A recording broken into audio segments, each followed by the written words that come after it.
Hey everybody, welcome back to my channel. In today's video, I wanted to share my recipe for this delicious crab soup. This pot is brimming with provisions, with crab, and a whole bunch of flavor. With the weather changing outside and it becoming colder and it being the winter season, I wanted to share something that was really warm, really comforting, and a hearty dish. So we're gonna make this crab soup today step by step, and I hope you guys enjoy.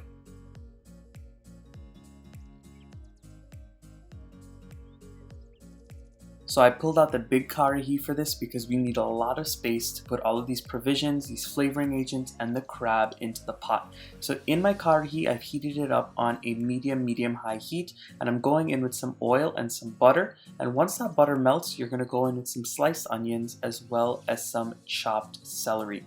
Now all you're gonna do is fry up these ingredients really well until they become a little translucent. My onions and my celery have fried up really well for about 5 minutes. As you guys can see, they've become very soft and almost golden brown. At this point, I'm going in with some green seasoning that I freshly made. Now, if you want to see how to make the green seasoning that I usually make, I'll leave it in the description box down below, and you can go ahead and see how to make that to put this dish together. And once you add the green seasoning in, you're going to go in with some bay leaves as well as some thyme sprigs, and all you're going to do is stir this up and allow these to fry for about another 2 minutes until everything has a chance to meld together. And after those ingredients and aromatics have had a chance to saute for a little bit, you're going to go in with your crab. So today we're using snow crab, but if you wanted to use blue crab or any type of crab of your choice, feel free to do so. So once you add the crab in, you're just going to go ahead and stir it around really well and fry it up for about 10 minutes or until the crab has released its juices and those juices dry back up. You want the crab to really sear with all of those aromatics and those flavorings, so this way it can get the optimal flavor. Once you have that crab in and you start to let it fry up, you're going to go in with some dried seasonings. I'm going in with some garlic powder, a little bit of dried cilantro because I had it on hand and I really like the flavor of it. I'm also going to go in with some black pepper as well as some of this Tajin seasoning.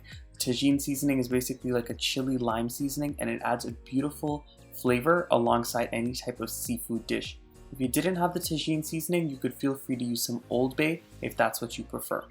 And after that 10 minutes of allowing that crab to fry up really well and allow it to sear with all those aromatics and the spices, you're going to see that it starts to catch at the bottom or stick at the bottom a little bit, and that's exactly what you want. So at this point, we're going to go in with some coconut milk. I'm going in with a full can of coconut milk. If you wanted to use the fresh coconut milk, you can do that as well. But I'm just going to add it in here, and I'm going to top it off with some water. What we're trying to do here is create sort of like a crab stock. What we're going to do is boil this crab for about 10 more minutes, just until the crab is about 3/4 of the way cooked, and then we're going to take it out of here, so this way we can cook the rest of this soup. And once the liquids are added in, you're going to top it off with some scallions that you've chopped up, so this way it can start to add some flavor to the dish as well.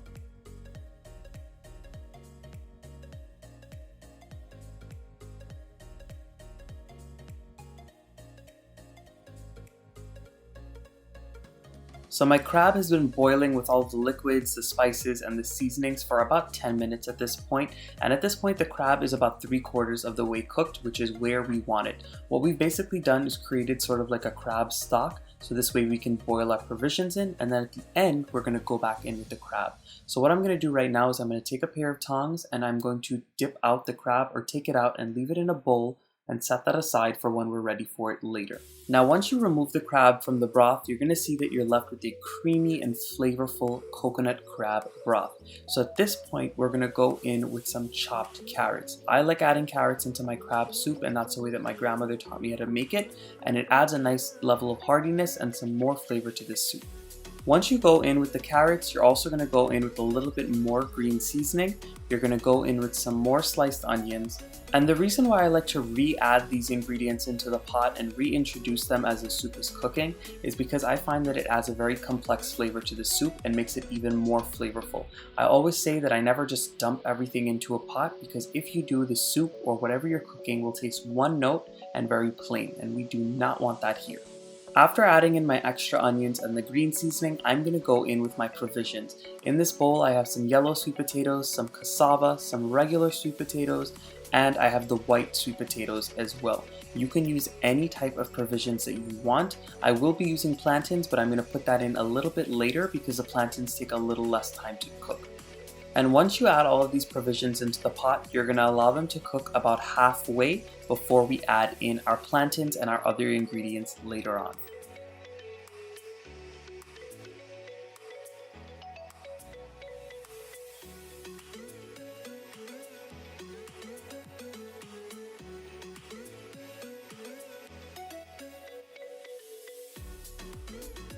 So all of my provisions have cooked about halfway. Now at this point, I'm gonna go in with some pieces of butternut squash, or you can use pumpkin if you have that on hand.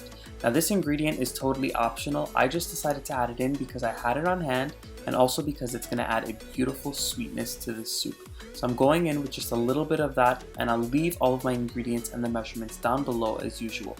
And once you go in with the butternut squash, you're also going to go in with your plantains. So I'm using plantains today that are a little ripe and some that are a little more green, just because of everybody's preference in the household.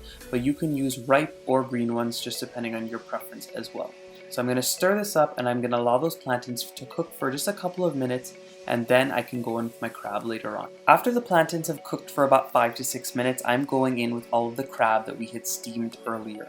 All I'm going to go ahead and do is nestle that crab into the soup, mix everything up really well. I also want to taste it for salt at this point and just adjust any of the seasonings. And then we're going to cover this and allow it to cook until the crab is fully cooked and all of those provisions are fully cooked as well. So at this point, my crab is fully cooked, the provisions are fork tender, and they are perfect, not too mushy, not too hard at all, and we're left with this beautiful, flavorful broth just coating everything. So at this point, about the last 5 to 10 minutes of cooking, it is time to go in with our dumplings or our duff. Now, if you want to see how I make my duff, I will link a video that I have on my channel where I made duff for my soup already, and it'll be in the description box down below. So once you want to make the soup, just click on the link in the description box below, and I'll have the ingredients in the description box below as well. So all I'm going to go ahead and do is take little pieces of the duff dough, and I'm going to roll it in between my hands to make these logs, and I'm going to lay them and nestle them on top of the soup. Once you get all of the dumplings on the top of the soup, you're going to cover the pot, you're not going to touch it, not going to stir it, and you're going to allow it to steam and boil in there for exactly 5 to 10 minutes. When you open the pot, your dumplings should be about doubled in size and nice and fluffy. And once you are at that stage, your soup will be done. So this is what my soup looks like exactly 10 minutes after adding in those dumplings or the duff.